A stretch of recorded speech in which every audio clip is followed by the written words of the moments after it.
Hoy vamos a investigar una idea que es a la vez increíblemente simple y bastante provocadora. Ajá. La premisa es la siguiente. ¿Es posible construir un patrimonio de $1 millón usando el dinero que mucha gente destina al pago mensual de su auto?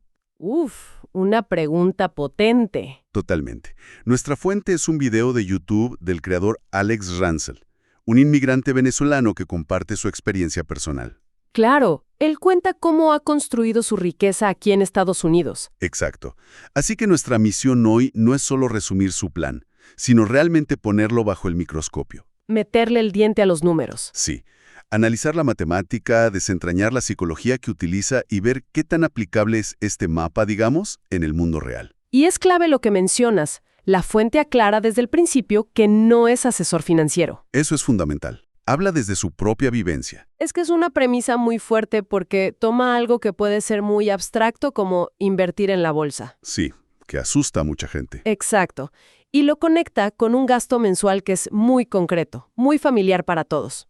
Lo que haremos será desglosar la estrategia para entender si los números realmente respaldan la promesa. Perfecto. Veremos el motor que impulsa este plan, que es el interés compuesto, el vehículo que propone usar y, quizás lo más importante, Los obstáculos. los obstáculos emocionales y de comportamiento que, según la fuente, pueden hacer que todo el plan, pues, se descarrile. Se presenta como contenido educativo y nuestro objetivo es añadirle una capa de contexto y de análisis. Perfecto. Pues empecemos por el motor de todo esto. El plan se sostiene sobre un pilar fundamental, el interés compuesto, la famosa octava maravilla del mundo. Así lo llama, casi poéticamente. Y usa una metáfora muy visual. El dinero es una semilla que riegas cada mes. Y con el tiempo, no solo crece la planta, sino que los frutos de esa planta también generan sus propias semillas. Sí, y para que esa idea no se quede en el aire, la ancla con cifras muy específicas. A ver, Utiliza como punto de referencia el rendimiento histórico del ETF QQQ, que es el que replica al índice Nasdaq 100, el de las tecnológicas. ese mismo. La fuente cita un retorno promedio anual del 10.18% durante los últimos 25 años, incluyendo los dividendos. A partir de ahí, establece una regla simple. Con un 10% de retorno anual, tu dinero se duplica aproximadamente cada 7 años. O sea que de entrada ya nos dice algo clave. Totalmente. Esto no es un esquema para hacerse rico de la noche a la mañana. Es un maratón, no un sprint. Ese número, 10.18%, es la clave de todas las proyecciones. Suena muy bien, casi demasiado bien. Ujú. Pero, ¿es una expectativa realista para alguien que empieza a invertir hoy? Me pregunto qué tan representativo es ese periodo de 25 años. Esa es la pregunta correcta. Y es una espada de doble filo. ¿Por qué? Por un lado, usar un dato histórico real le da muchísima credibilidad al argumento. O sea, no es un número inventado. Claro. Pero es crucial entender el contexto de ese periodo. Esos 25 años incluyen el final de la burbuja.com, donde el Nasdaq se desplomó, la crisis financiera de 2008 y luego una de las corridas alcistas más espectaculares de la historia. Impulsada justamente por las empresas de tecnología que dominan el QQQ. Exactamente. Al anclarse en ese índice, la fuente está eligiendo uno de los de mejor rendimiento de la historia reciente. O sea que es un promedio que esconde mucha volatilidad, muchos altibajos. Justo. Un análisis más prudente podría preguntarse, ¿es este el punto de referencia más realista para los próximos 25 años? Claro. O quizás sería más conservador usar el promedio del S&P 500, que a través de ETFs como VOO o SPI es más diversificado y tiene un promedio histórico un poco más bajo, pero quizá más representativo. Y el plan funcionaría igual, solo que tomaría más tiempo. Exacto, el tiempo para llegar al millón cambiaría. La elección del vehículo de inversión importa, y el 10.18% es un escenario optimista, aunque, bueno, históricamente validado para ese índice en particular. Entendido. El motor es potente, pero hay que saber qué tipo de combustible usa. Y creo que esto nos lleva a la parte más impactante del material, el anclaje psicológico. La fuente no solo habla de números, crea un dilema muy poderoso en la mente de quien lo ve. Así es. Aquí es donde la estrategia deja de ser un ejercicio matemático y se convierte en una decisión de vida. Se presenta un contraste brutal entre dos opciones para el mismo dinero. El auto. El auto. Se cita que el pago promedio de un auto nuevo en Estados Unidos es de $749 al mes. ¡Wow! Y para que no sea un dato frío, el autor lo hace personal. Cuenta que compró una Ford Escape por $43,000 y en solo 3 años ese activo ya valía $20,000 menos. Es una clase magistral en un minuto sobre lo que es un activo que se deprecia. Totalmente. Y el remate es la frase que lo cambia todo. Se afirma que si esos mismos $749 se invirtieran cada mes con ese rendimiento del 10%, Ahí está el gancho. el resultado podría ser $1 millón en menos de 25 años. Esa comparación es un golpe de efecto. Pero seamos realistas. Para muchísima gente en Estados Unidos, sobre todo en lugares sin buen transporte público, un auto no es un lujo, es una herramienta indispensable. Para ir a trabajar, para vivir. Exacto.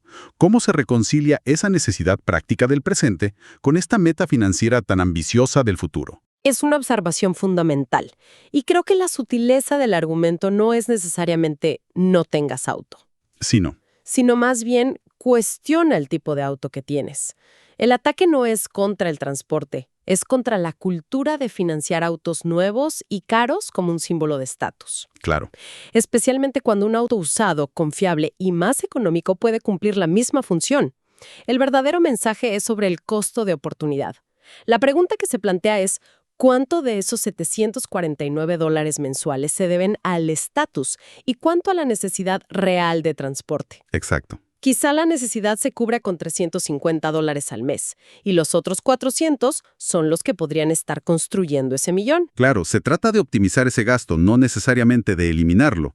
Cambia la perspectiva. Así que si una persona queda convencida por la matemática y por este reencuadre psicológico, ¿cómo lo pone en práctica? Bueno, la fuente no se queda en la teoría, y eso es un gran acierto. Propone 3 planes muy concretos. Sí, y los presenta como caminos accesibles para diferentes realidades económicas. El primero es el plan Auto Nuevo. ¿Qué es la materialización de la analogía? Directamente. Invertir $750 al mes. Con la proyección del 10.18%, la meta del $1 millón se alcanzaría en un plazo de 24 a 25 años. Luego presenta un segundo nivel, el plan familiar. Este me pareció que demuestra un conocimiento muy profundo de la audiencia a la que se dirige. Totalmente. Este plan consiste en invertir $500 al mes y se presenta como una opción para familias trabajadoras. Y menciona a quienes envían remesas. Hace una mención específica a quienes también envían remesas a sus países de origen. Es un detalle que resuena mucho en la comunidad inmigrante, ¿no? Sí, Con este plan, la meta del millón se proyecta para dentro de 28 a 30 años.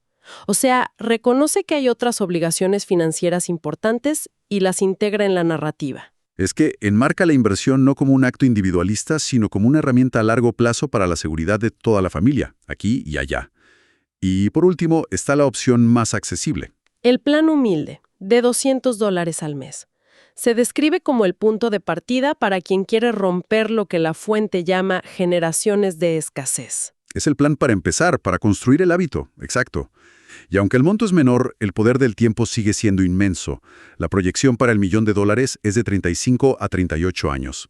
El mensaje es clarísimo en los 3 planes. La constancia es más poderosa que la cantidad. El tiempo es el ingrediente secreto que hace que el interés compuesto funcione. Tiene todo el sentido. La disciplina y el tiempo son los motores. Pero eso me lleva a pensar en el vehículo. No todos los motores van en el mismo auto. Buena analogía. Si alguien se compromete a invertir 200, 500 o $750 al mes, ¿dónde exactamente sugiere la fuente que se debería poner ese dinero para buscar ese famoso 10%? La propuesta es mantenerlo simple y diversificado. Presenta 4 opciones, todas basadas en ETFs, que son estos fondos de inversión de bajo costo que agrupan cientos de acciones. Ok, La primera es invertir en el S&P 500 a través de fondos como VO o SPY. Básicamente, apostar por las 500 empresas más grandes de Estados Unidos. la opción clásica. La más clásica. La segunda opción es un fondo del mercado total, como BTI, para una diversificación aún mayor. Y la tercera opción es el ejemplo que usó para sus cálculos, el Nasdaq 100, con el QQQ. Sí, advirtiendo que, si bien tiene más potencial de crecimiento, también viene con más volatilidad. Y luego menciona una fórmula propia. Ah, sí, el método Ransel. Una combinación que él llama así, 80% en fondos diversificados como los anteriores y un 20% en fondos más enfocados en crecimiento. Pero lo clave no es cuál eliges, no. Lo realmente importante, la recomendación fundamental, la que se repite una y otra vez, es doble. Primero, automatizar las contribuciones mensuales. Poner el plan en piloto automático. Exacto. Y segundo, mantener las emociones completamente fuera de la ecuación.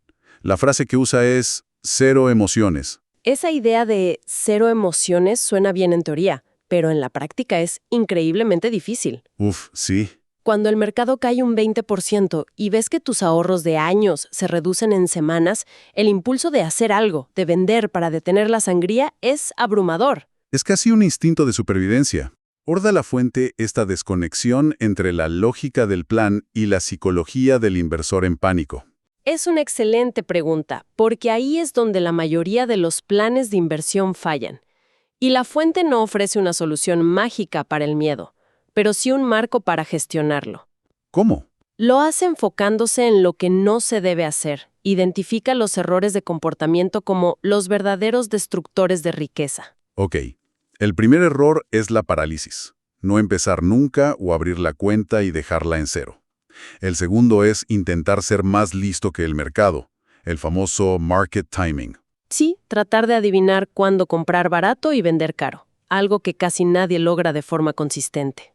El tercero es el que mencionabas, probablemente el más común y devastador. Vender por pánico cuando la bolsa cae. Es vender en el peor momento posible. Conviertes una pérdida temporal de papel en una pérdida real y permanente. Exacto. Y el cuarto error es el antídoto contra el pánico y la pereza.